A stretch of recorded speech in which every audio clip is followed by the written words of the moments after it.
Que o Mestre Jesus possa seguir em nossas consciências neste momento, para que consigamos cooperar sempre um pouco mais com as obras que acontecem nessa casa e em nossas vidas também.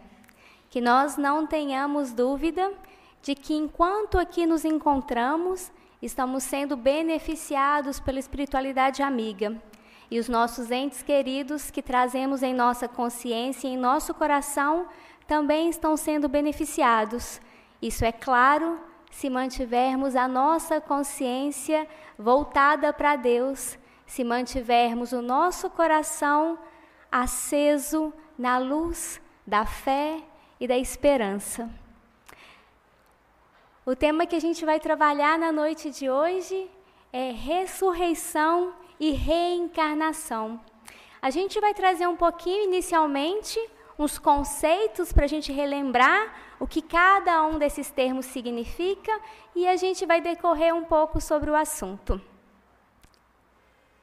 Inicialmente, a gente vai falar um pouquinho sobre reencarnação e a gente lembra que, apesar do termo reencarnação propriamente dito começar a ter sido difundido lá na França, com Kardec, com o advento do Espiritismo, a gente tem a publicação lá do Livro dos Espíritos em 1857, por exemplo.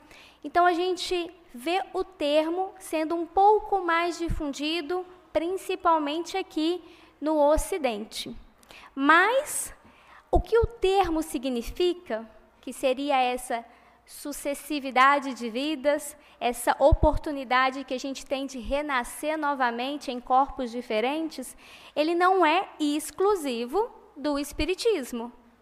A gente sabe, e a gente tem informações históricas, por exemplo, que muito antes do Kardec, outras pessoas já trouxeram, como os pré-socráticos, lá na Grécia, por exemplo. Também a gente tem outros como os druidas, que são celtas, e um pouco anterior a eles, a gente tem o hinduísmo e o budismo, que são religiões que também abordam a reencarnação, essa possibilidade que nós temos de nascer novamente para darmos continuidade ao nosso aperfeiçoamento moral. Então, quando a gente pensa nisso, a gente sabe que o Kardec não trouxe nada novo. A gente vai falar um pouquinho mais sobre esse período do Kardec mais para frente, mas a reencarnação em si, para a humanidade como um todo, não é algo tão recente assim. Se a gente pensar, não tem 150 anos, tem muito mais. O hinduísmo tem 7 milhões de anos, 7 mil anos, desculpa, milhões é muito também. São 7 mil anos, e o budismo não fica atrás desse número. Então, lá no Oriente, eu costumo sempre abordar um pouquinho sobre essa diferença entre Ocidente e Oriente, e parece que a gente está um pouco atrasado aqui no Ocidente, porque lá eles têm desde os primórdios, uma visão um pouco mais esclarecedora. Quando a gente pensa em reencarnação, a gente percebe o quanto Deus é misericordioso. Então, talvez aqui na Idade Média, no Ocidente, tenha sido muito difícil para as pessoas que viveram aquele período que é considerado historicamente como o período das trevas. Talvez na mesma época, lá no Ocidente, eles tenham vivido situações similares, com muitas dificuldades, como aconteceu aqui no período da Peste Negra e outras histórias que a gente conhece, mas talvez por saberem dessa possibilidade da reencarnação, o Oriente tenha passado muito mais tranquilamente por esse período mais tenebroso da nossa história. E aí, pensando nessa ideia ainda da reencarnação, ela surge lá na França, da Idade Moderna, com o advento do Espiritismo, mas ela também é abordada na Bíblia. Talvez não com esse termo reencarnação, mas na Bíblia a gente tem fragmentos que indicam para a gente que a reencarnação existe, que a reencarnação acontece. E aí, citando, lá no Evangelho de João, no capítulo 3, versículo 3 e 4, tem uma conversa de Jesus com Nicodemos. E essa é clássica, todo mundo vai lembrar, onde Jesus fala que é necessário nascer de novo. E Nicodemos, nessa fala de Jesus, ele deixa claro que ele entendeu que o nascer de novo é voltar a nascer do ventre da mãe. Porque muitas vezes, para tentar burlar um pouquinho essa possibilidade da reencarnação, algumas religiões, alguns irmãos, né, de outras frentes aí espirituais, eles tentam dissimular de alguma maneira essa frase do Nicodemos, tentando amenizar o que ele está interpretando com a resposta de Jesus, para desconsiderar a possibilidade do homem reencarnar. Então, muitas vezes é dito que ele vai nascer de novo, mas é nascer em espírito. Mas Jesus fala claramente que é nascer em espírito, em corpo também. Que tem nascer da água e do espírito também. Quando ele fala da água, a gente faz uma referência à matéria nessa passagem. E aí, essa passagem, ela é uma das mais citadas para ilustrar que na própria Bíblia a gente tem uma referência à reencarnação. E contando um pouquinho de história, eu gosto muito de história, teve um momento na nossa cronologia que aconteceu lá em 1545, na verdade não foi em 1545, foi de 1545 até 1563. Aconteceu o Concílio de Trento. Foram 18 anos que, vamos dizer, a Assembleia, a cúpula máxima da Igreja Católica, se reuniu com o Papa Paulo III e eles acreditaram que naquele momento, a gente está falando da Idade Média aqui, naquele momento Idade Moderna já, era necessário que eles estipulassem regras que fizessem com que o eclesiástico, com que os padres de todas as igrejas passassem a falar a mesma língua nas pregações que faziam. Além disso, eles queriam garantir essa unidade da fé e também uma disciplina da população. Com isso, esses 18 anos que eles ficaram estudando os textos evangélicos, eles acabaram por tirar da Bíblia muitos textos que citavam de uma maneira mais explícita a reencarnação. Então, hoje, por exemplo, a gente não tem na nossa Bíblia moderna evangelhos de São Tomé, por exemplo, de André, muitos textos de Pedro, de Paulo e do próprio João também foram retirados. Tive a oportunidade nessa encarnação, apesar de ter nascido numa família espírita, e quando a gente pensa em reencarnação, as pessoas me perguntavam quando eu era criança e adolescente, como que a gente aprende a acreditar em reencarnação?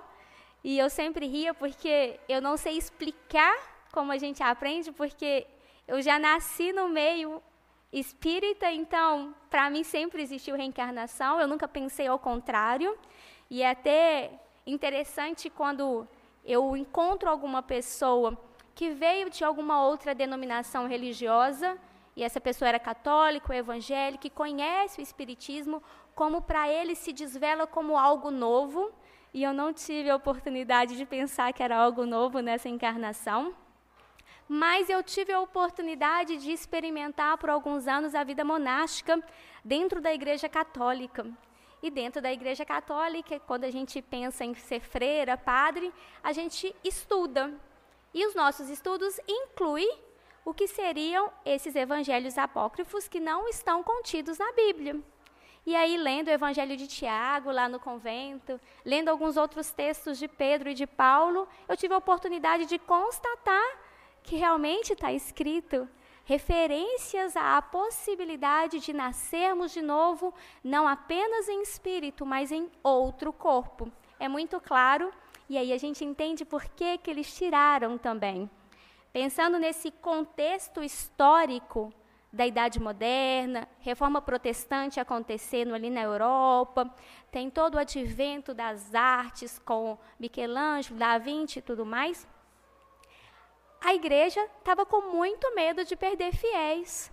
Pensar em reencarnação é dizer para as pessoas que elas têm a possibilidade de transformarem suas vidas, de serem diferentes do que elas são.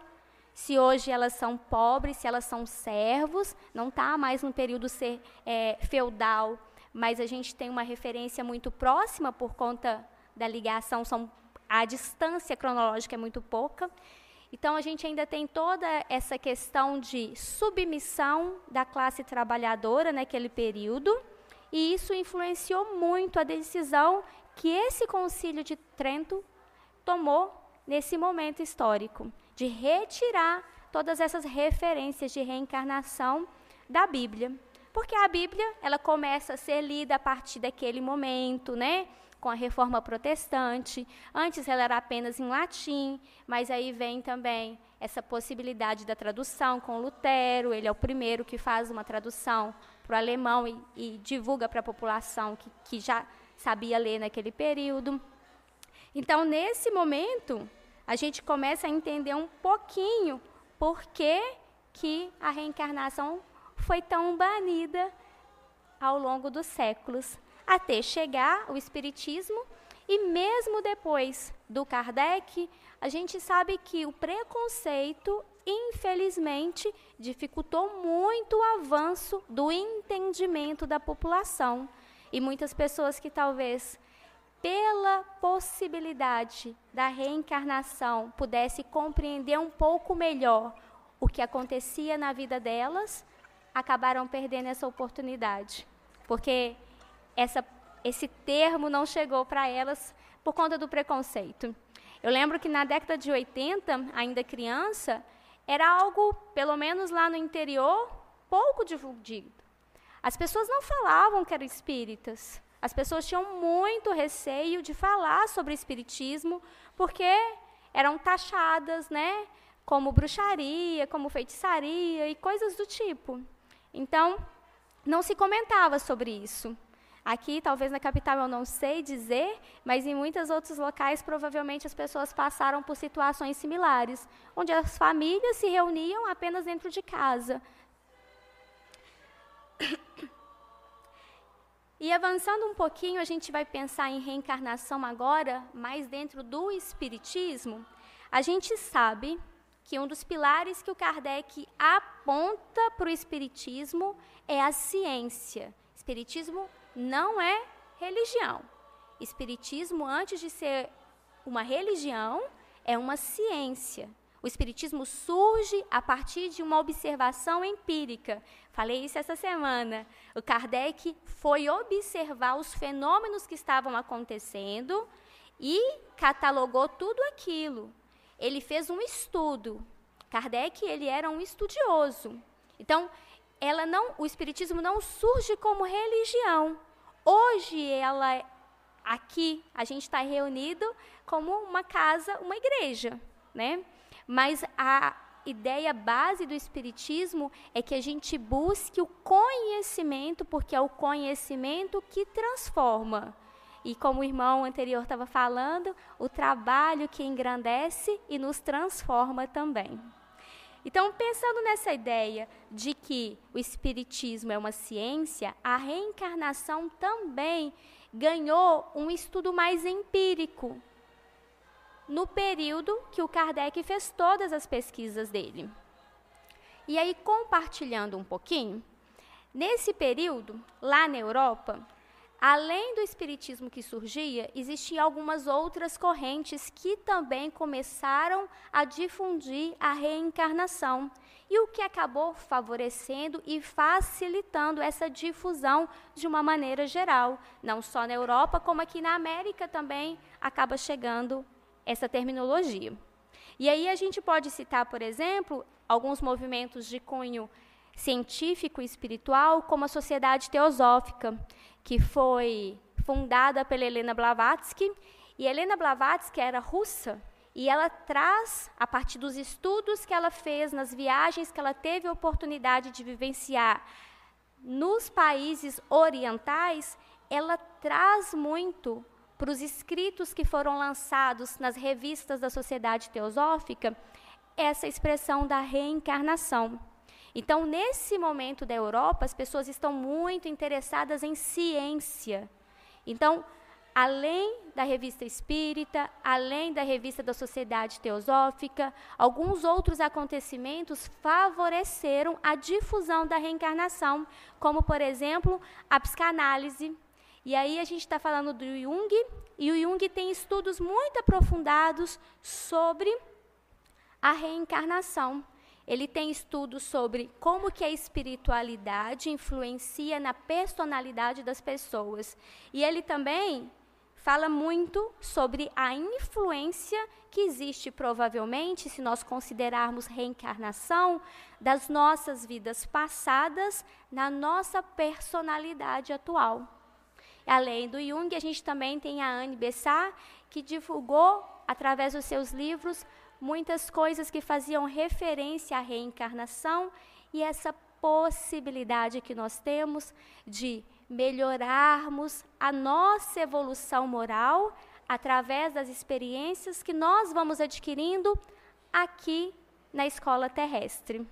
Como o irmão estava falando no estudo anterior, a Terra, ela é uma oportunidade para todos nós, seja para nós encarnados ou para aqueles que aqui se encontram desencarnados.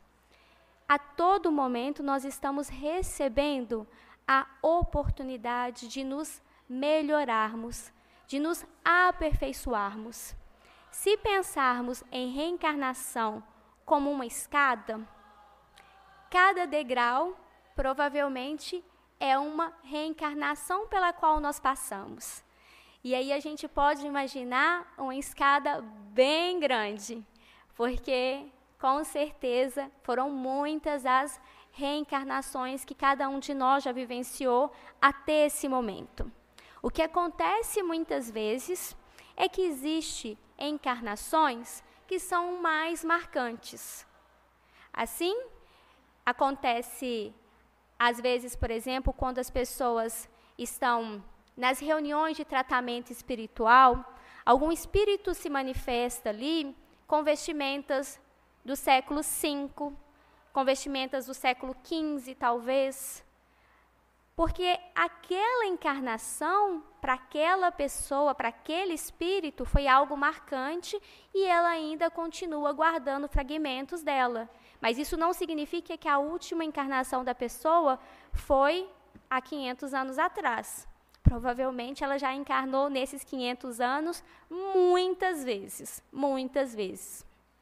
A gente levando em consideração que a média de vida, né, é de 80 anos, a gente reencarna muito mais do que a gente fica do outro lado. A gente provavelmente fica muito mais tempo aqui, porque a gente precisa dessa escola terrestre para aperfeiçoarmos moralmente. O objetivo das reencarnações é que nós nos tornemos perfeitos, como perfeito é o nosso Pai que está no céu, assim como disse Jesus. Então, é como se, à medida que a gente fosse avançando na escola, novas oportunidades de aprendizado nos chegam. Então, a gente precisa voltar novamente para dar continuidade aos estudos. E pensando em vida espiritual, não é só jardim de infância, ensino fundamental, ensino médio, faculdade, pós. Tem gente que aqui fica assim, eu vou fazer um pós-doc, que loucura, para que estudar tanto? Se a gente pensar em termos espirituais, provavelmente a escola avança muitas outras etapas. E é bom que a gente tenha isso na consciência, porque tem muita gente que acredita que essa vai ser a última encarnação. Talvez seja a última encarnação nesse mundo de provas e expiações, mas a gente tem muitas etapas pela frente. E pensando nisso, de mundos de provas e expiações, vamos recordar que para merecermos o mundo de regeneração, que é esse mundo que está chegando para a gente, precisamos cooperar com a construção dele. Se nós não cooperarmos com a construção dele, provavelmente não seremos merecedores de nos encontrarmos nele.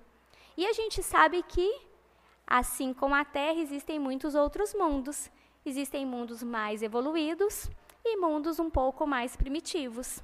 E tem lugar para todo mundo. Então, tem gente que gosta da Terra, é bom a gente correr contra o tempo e nos adiantarmos um pouco mais nessa busca da nossa perfeição, para que a gente consiga realmente fazer parte dessa equipe que vai cooperar para que o plano de Deus se cumpra aqui na Terra, que é o mais importante que aconteça. E pensando em reencarnação, tem algumas ideias básicas que a gente quer trazer também na noite de hoje. Primeiramente, a gente vai lembrar que a reencarnação é um meio que o nosso espírito tem para abreviar a caminhada rumo à perfeição.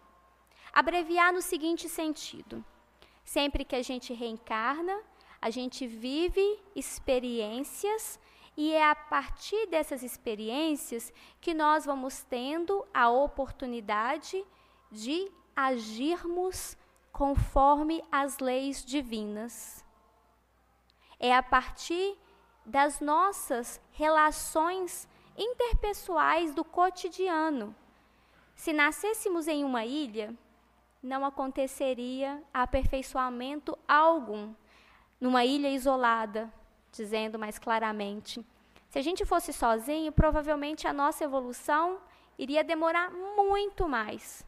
Porque são poucos os avatares na história da humanidade que conseguiram verdadeiramente se sentarem debaixo de uma árvore, entrarem em meditação profunda e, a partir dessa meditação isolada, eu comigo mesmo, transformar internamente tudo aquilo que precisava ser transformado. Lapidar internamente tudo aquilo que precisava ser lapidado. Um recado. Tem um Palio prata parado em frente à garagem. Aí a placa é HLX 4151. Se for de alguém aqui, aí por gentileza e tirar. Vou repetir a placa. HLX 4151. É um Palio prata.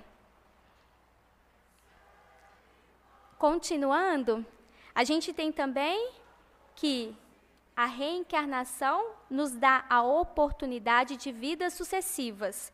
E, com isso, a nossa possibilidade de elevação moral se amplia. Se tivéssemos apenas uma encarnação e nessa encarnação, por exemplo, cometêssemos um assassinato. Provavelmente, em outras encarnações, talvez já tenhamos cometido não apenas um, mas vários assassinatos.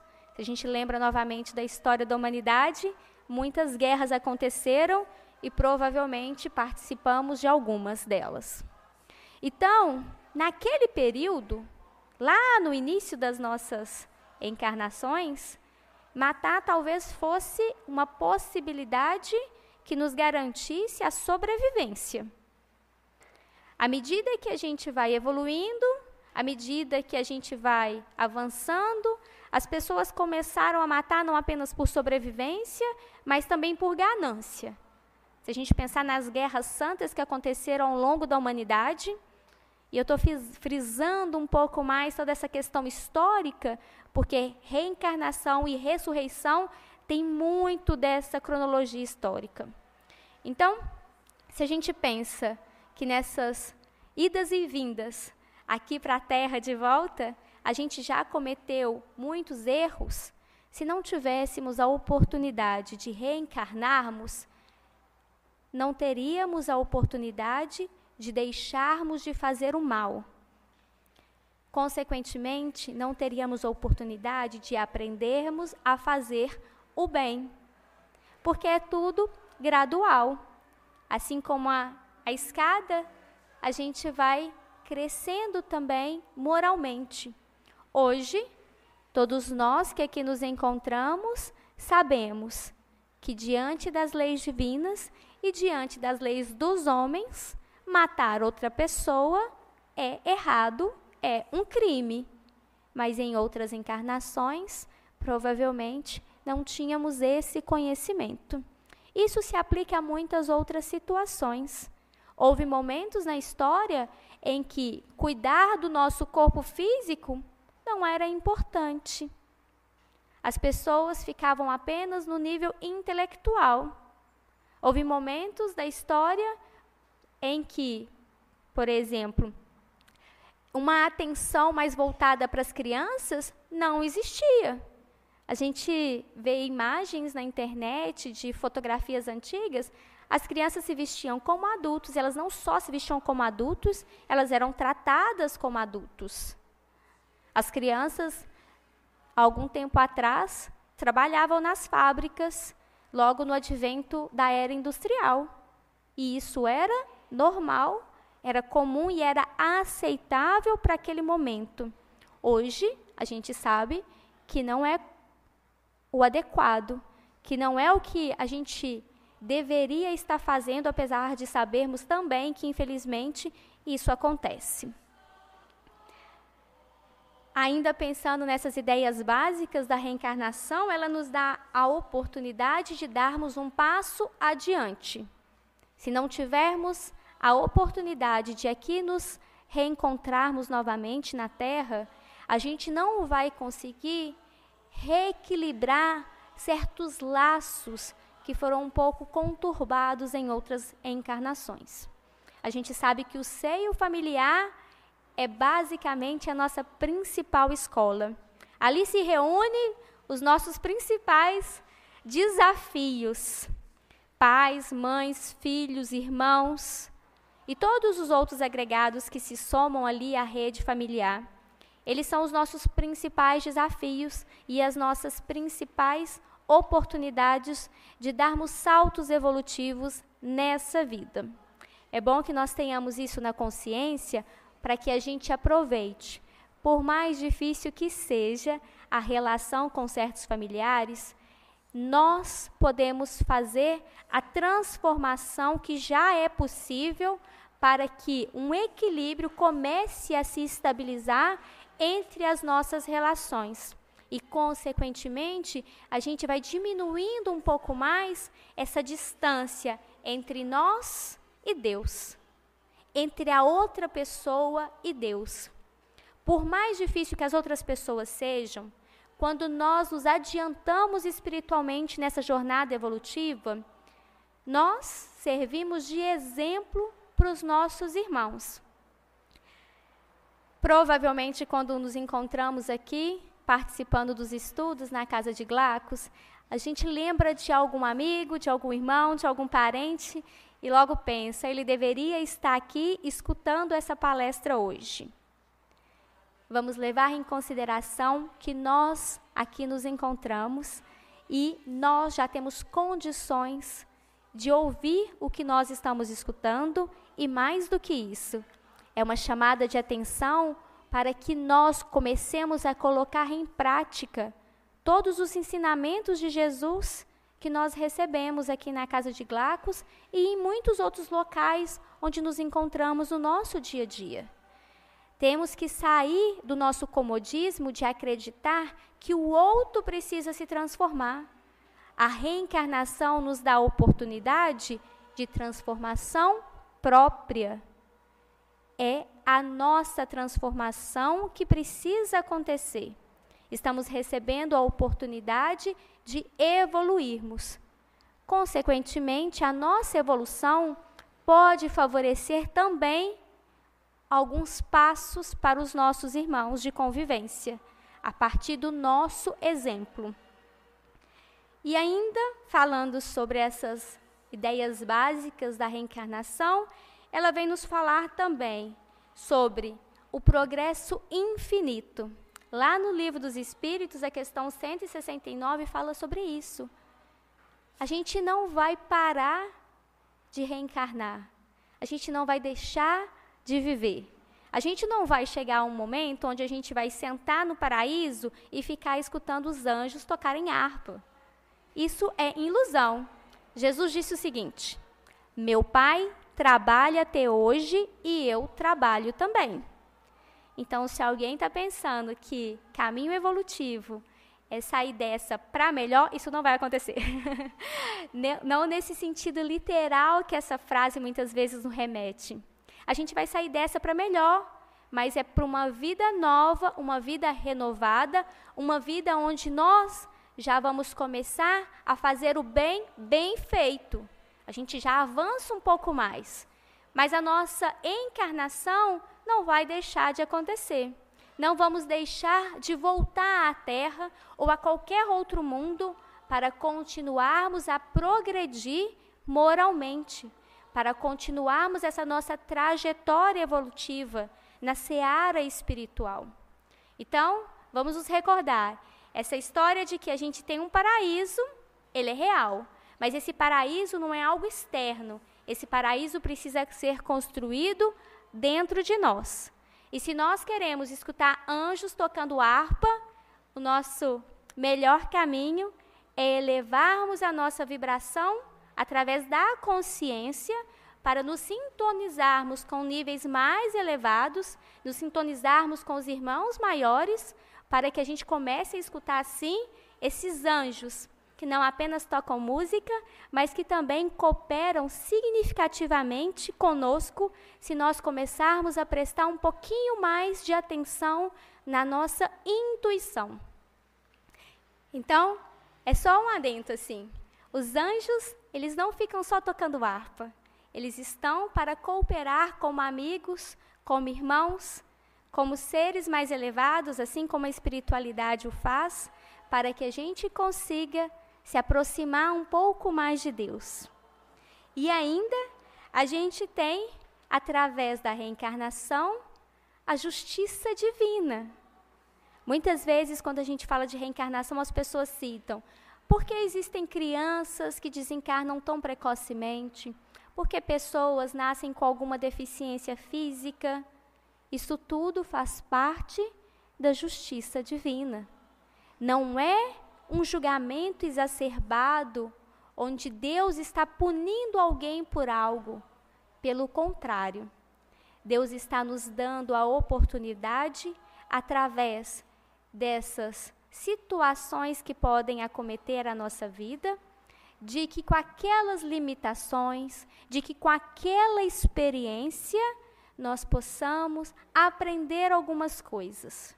Temos relatos, por exemplo, em relação a isso, até mesmo no livro Renúncia, quem já teve a oportunidade de ler.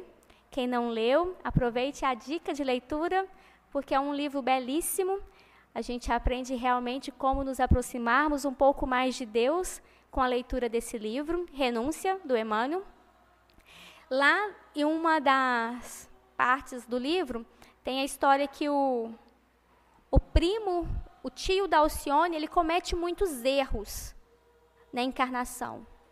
Ele desencarna e logo em seguida ele reencarna novamente e ele pede para reencarnar com deficiências, para que ele fique mais restrito, para que ele, a partir dessa dificuldade motora, não venha cometer os mesmos erros que ele cometeu na vida anterior.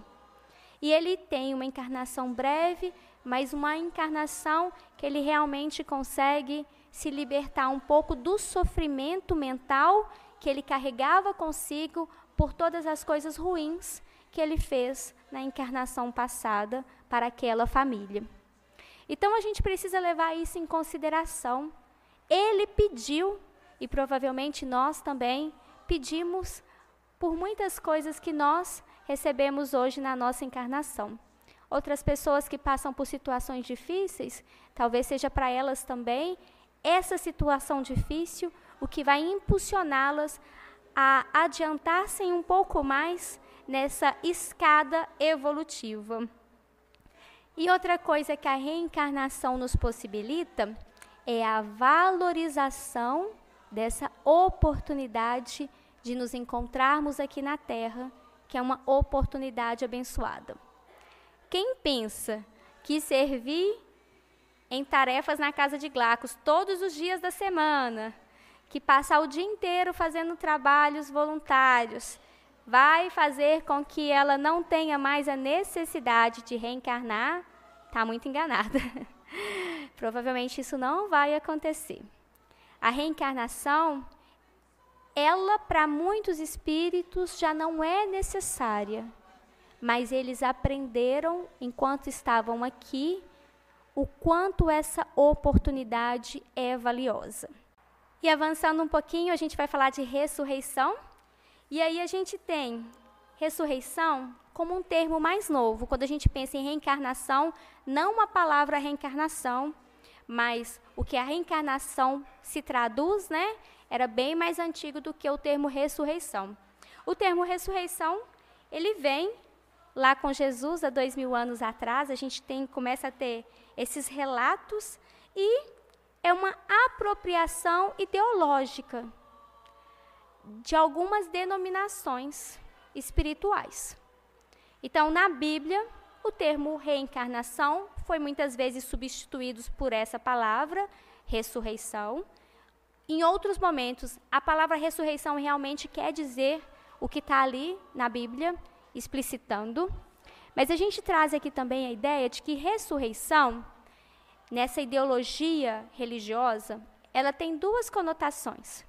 A possibilidade de ressuscitarmos no nosso próprio corpo, e aí a gente fala, né, de Lázaro, por exemplo, eles falam que Lázaro ressuscitou também, né? Jesus fez com que Lázaro voltasse à vida para o próprio corpo. E a gente também tem a possibilidade de ressurreição quando algumas denominações religiosas apresentam a ideia de que no juízo final, após a nossa morte, todos nós voltaremos ao nosso corpo e iremos diante de Deus para o nosso julgamento. A gente sabe, principalmente algumas igrejas evangélicas, protestantes, eles trazem muito isso arraigado, essa ideia de que o juízo final vai acontecer e que naquele momento todos nós iremos recuperar os nossos corpos físicos. Então a gente percebe que ressurreição é diferente de reencarnação, mas as coisas não estão distantes. Elas acabam estando interligadas de alguma maneira. E aí na Bíblia, a gente percebe também ressurreição como sendo do espírito para o corpo, para o mesmo corpo, né? E lá, na carta de Coríntios, no capítulo 15, versículo 43, Paulo fala o seguinte: semeia-se em fraqueza, ressuscita em poder. Ele está dizendo que o corpo sendo fraco, o espírito pode ressuscitá-lo. O nosso corpo, muitas vezes, está cansado. Mas se vocês se recordarem, talvez isso já tenha acontecido em algum momento da vida de vocês, às vezes a gente passa por situações muito difíceis. A gente se abate, a gente até fica doente, vai para a cama, mas parece que em algum momento algo vira uma chavezinha, o nosso espírito se renova e a gente se recupera. Isso é muito comum de acontecer quando a gente perde algum ente querido, uma pessoa mais próxima desencarna, ou quando a gente passa por alguma dificuldade muito grande. Muitas vezes a gente se abate, o nosso corpo realmente fica num estado mais doentio, mas a renovação do espírito favorece também a renovação do nosso corpo físico. Lá no hospital, a gente, por exemplo, lembro que na ala oncológica, as pessoas que têm mais chances de sobreviver do câncer são as pessoas que, de alguma maneira, têm fé em algo. E aí a gente reconhece essa presença do espírito como uma possibilidade de renovação do corpo. Pessoas que são muito materialistas e que vivem numa vida completamente distanciada de um sentido espiritual, elas acabam não tendo uma recuperação tão rápida, nem tão promissora, quanto as pessoas que são mais espiritualizadas. Tem muitas histórias sobre isso na internet, tem muitos relatos, até Me recordei agora de um Globo Repórter que passou justamente sobre isso, o poder da fé. E a fé é o que faz com que nós consigamos ressuscitar a nossa vida, como disse o Paulo. Ele ainda fala uma outra frase que é o seguinte: semeia-se corpo natural, ressuscita-se corpo espiritual. Se há corpo natural, há também um corpo espiritual. Isso é muito importante nós reconhecermos, que quem reencarna é o espírito. O espírito ganha um outro envoltório corpóreo. Quem ressuscita também é o espírito. E ele ressuscita dando vida nova para o nosso corpo físico, para o nosso corpo emocional, para o nosso corpo mental. É importante a gente conseguir diferenciar essa relação que existe para que a gente não tenha enganos quanto a algumas coisas que acontecem no nível físico e outras coisas que acontecem no nível espiritual. É muito bom, para quem não teve oportunidade ainda de participar dos cursos que acontecem, os cursos temáticos que são oferecidos aqui pela casa, porque eles vão aprofundar um pouco mais no estudo desses temas que a gente está trabalhando na noite de hoje e de algumas coisas que a gente está abordando de maneira mais sucinta também, de maneira mais abreviada. Avançando um pouco mais, a gente tem a reencarnação como uma oportunidade de aprendizado e a ressurreição como uma oportunidade de renovação íntima. Através das sucessivas reencarnações, a gente ganha novas oportunidades de estarmos nos aperfeiçoando, mas que nenhum de nós fique esperando a próxima reencarnação para se adiantar moralmente nessa jornada evolutiva. Podemos ressuscitar neste momento. Podemos fazer essa coligação com o mais alto, reconhecermos quem nós somos internamente, reconhecermos tudo aquilo que nós precisamos transformar em nós mesmos para que essa ressurreição aconteça e o nosso corpo se ilumine. A reencarnação, ela traz para a gente a certeza de que todos nós alcançaremos a Deus. É uma escada evolutiva. E essa escada, degrau após degrau, está nos levando ao céu. Figurativamente falando, está nos levando a Deus.